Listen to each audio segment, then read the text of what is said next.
There is a compound hiding inside a food that most people with type 2 diabetes were told to remove from their lives the moment they were diagnosed. That compound has been studied in peer-reviewed clinical trials around the world. Researchers have found that it may help improve insulin sensitivity, support healthier fasting blood sugar levels, and influence one of the same metabolic pathways targeted by one of the most commonly prescribed diabetes medications. The surprising part? The food is chocolate.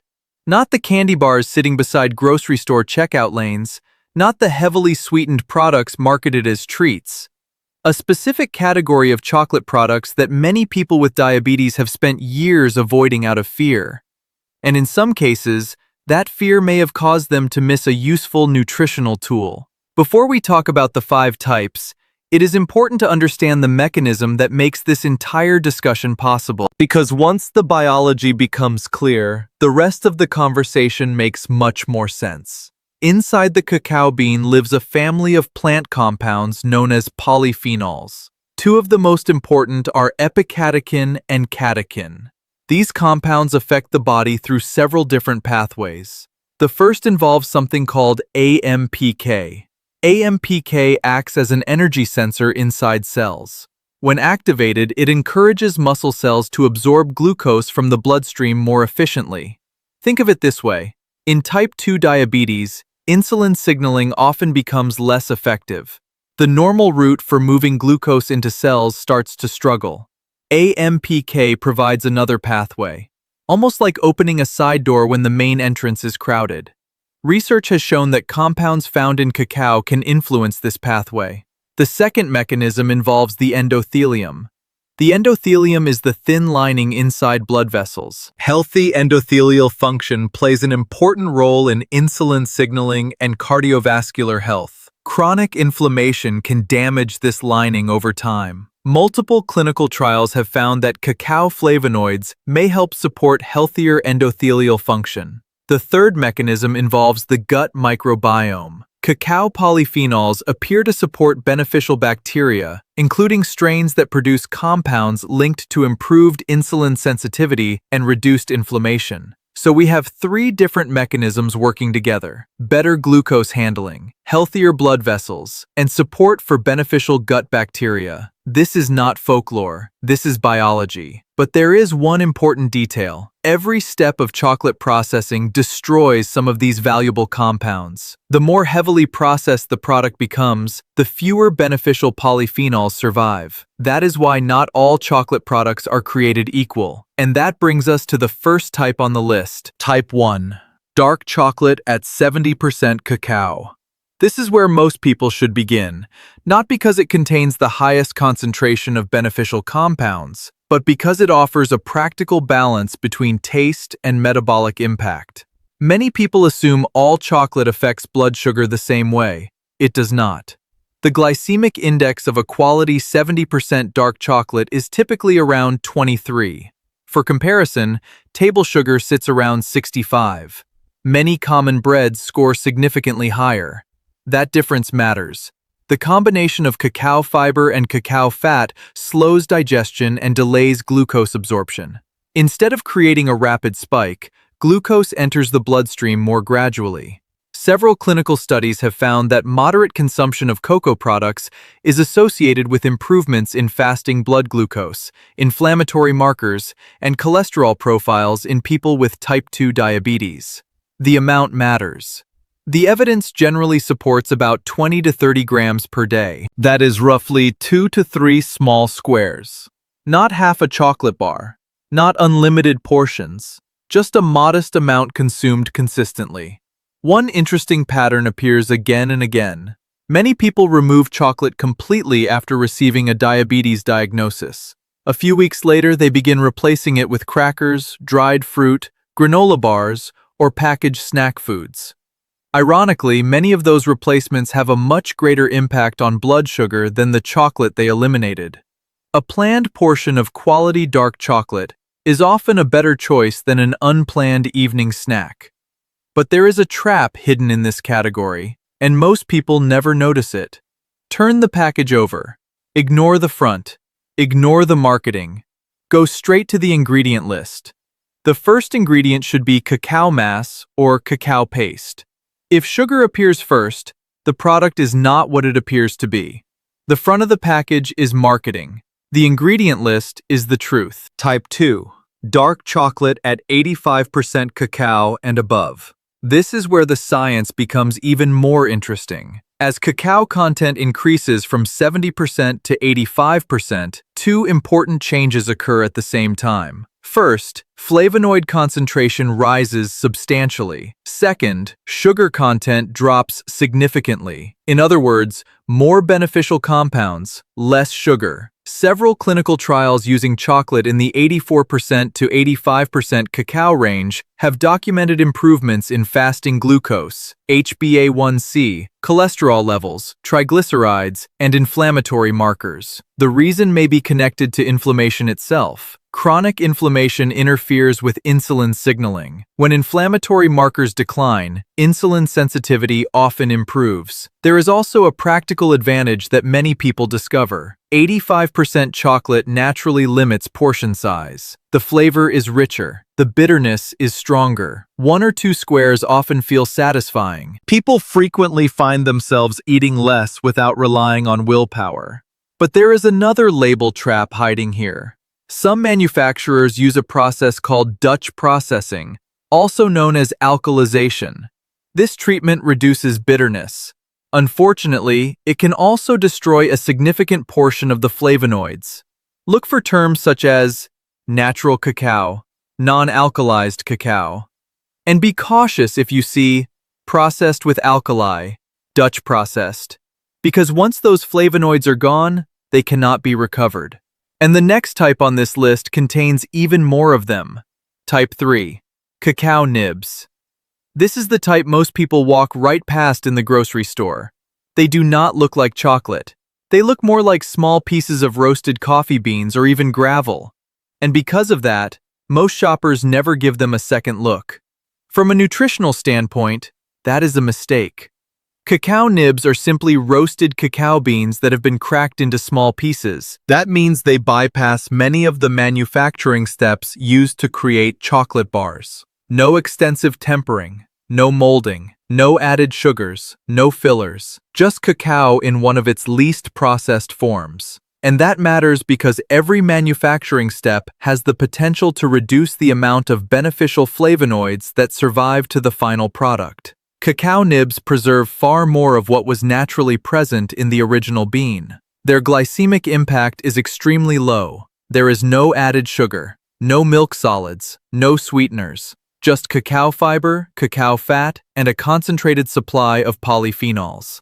Now, most people are not going to sit down and eat a bowl of cacao nibs. The flavor is intense. The bitterness can be overwhelming. That is not how they are meant to be used. The smarter approach is to incorporate them into foods you are already eating. For example, stir 1 teaspoon into plain, full-fat Greek yogurt. Add a small handful to oatmeal before cooking. Mix them into a homemade trail mix with almonds and pumpkin seeds. Sprinkle a small amount over unsweetened yogurt or cottage cheese. Used this way, the bitterness becomes far less noticeable, but the nutritional value remains. Many people who consistently add cacao nibs to breakfast foods over several months report steadier fasting glucose readings and better overall blood sugar patterns. The benefit is not dramatic overnight. The benefit is cumulative. Small improvements repeated day after day. And there is another label trap to watch for. Some products sold as cacao nibs contain added cane sugar,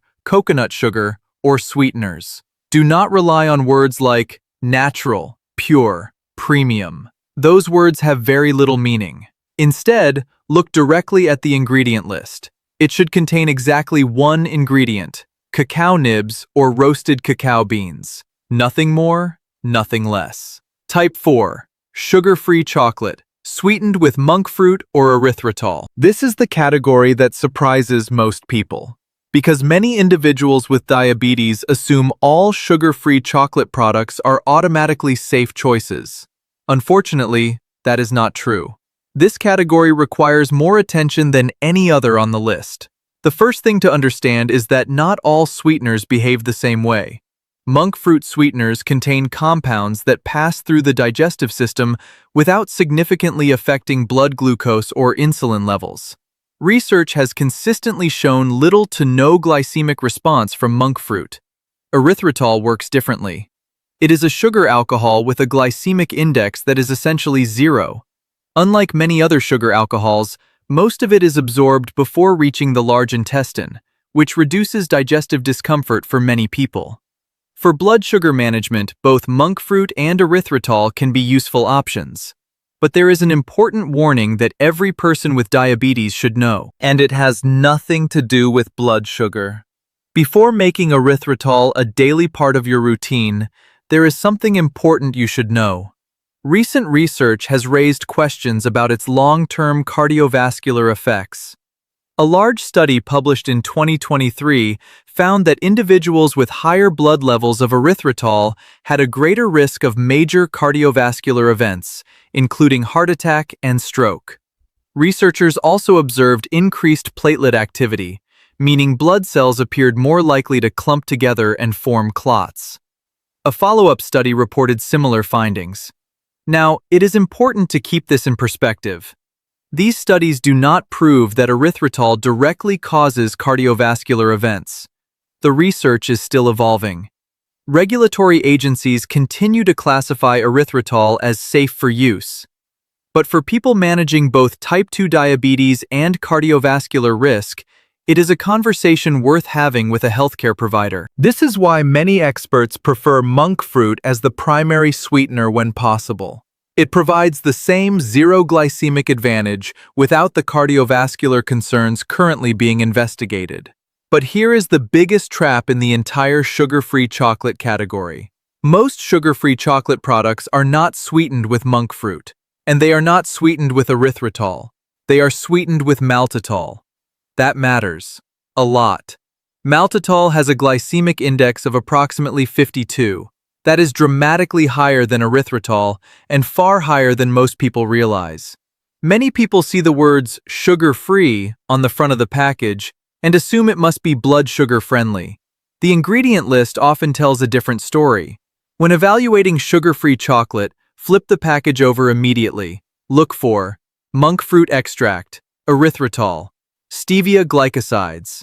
Be cautious when you see maltitol, isomalt, sorbitol, unspecified sugar alcohol. The front of the package cannot be trusted in this category. The back of the package is where the truth lives. And now we come to the final type, the one supported by the strongest clinical evidence on this entire list. Type 5, pure natural cacao powder. Most people walk right past it. It sits quietly in the baking aisle. No flashy packaging, no health claims, no expensive branding. Just cacao. Yet from a scientific perspective, it may be the most powerful option discussed in this entire video. Large clinical reviews examining cocoa products in people with type 2 diabetes have consistently found improvements in fasting blood glucose, LDL cholesterol, triglycerides, and inflammatory markers. One reason natural cacao powder performs so well is simple. It undergoes far less processing than most chocolate products. Less processing means more flavonoids survive. More flavonoids mean greater exposure to the compounds responsible for many of cacao's metabolic benefits. And there is one final label rule that may be the most important of all. The final label rule is simple. When you pick up a container of cacao powder, turn it over and look at the ingredient list. There should be exactly one ingredient: cacao powder or cocoa powder. Nothing else. No added sugar, no flavorings, no fillers. And most importantly, avoid products labeled Dutch processed, alkalized, processed with alkali. Why? Because the alkalization process can dramatically reduce the flavonoid content that makes cacao valuable in the first place. Research has shown that heavy Dutch processing may destroy a substantial percentage of the original flavonols found in the cacao bean. The powder becomes smoother, less bitter, more pleasant to some people, but much of the nutritional advantage disappears. For someone managing type 2 diabetes, that is not a worthwhile trade-off. Natural cacao powder may taste slightly more bitter, but it preserves far more of the compounds linked to improved glucose metabolism, endothelial function, and insulin sensitivity. And using it is incredibly simple.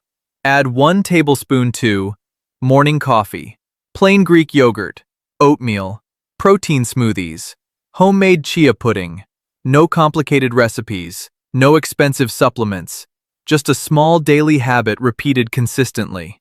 And that brings us to the bigger lesson behind everything discussed today. The people who achieve sustainable blood sugar control are rarely the people following the strictest food rules. They are usually the people who learn how to make informed choices and build habits they can maintain for years. Chocolate does not cure diabetes.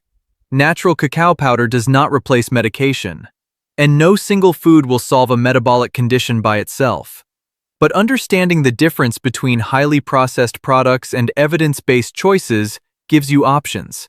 And options are powerful. The goal is not to fear food. The goal is to understand it. When you know how to read labels, understand ingredients, and recognize marketing tricks, you become far harder to mislead. That knowledge can help you make better decisions every time you walk through a grocery store. Quick summary. Type 5. Pure natural cacao powder. Strongest overall evidence. Type 4. Sugar-free chocolate with monk fruit or erythritol. Useful, but check sweeteners carefully. Type 3. Cacao nibs. Minimally processed and rich in flavonoids. Type 2. Dark chocolate, 85% cacao and above, higher flavonoids and lower sugar. Type 1. Dark chocolate, 70% cacao. Practical starting point for most people. Before you go, I would like to hear from you. Have you ever tried dark chocolate, cacao powder, or cacao nibs as part of your diabetes management routine? Which of these 5 options surprised you the most?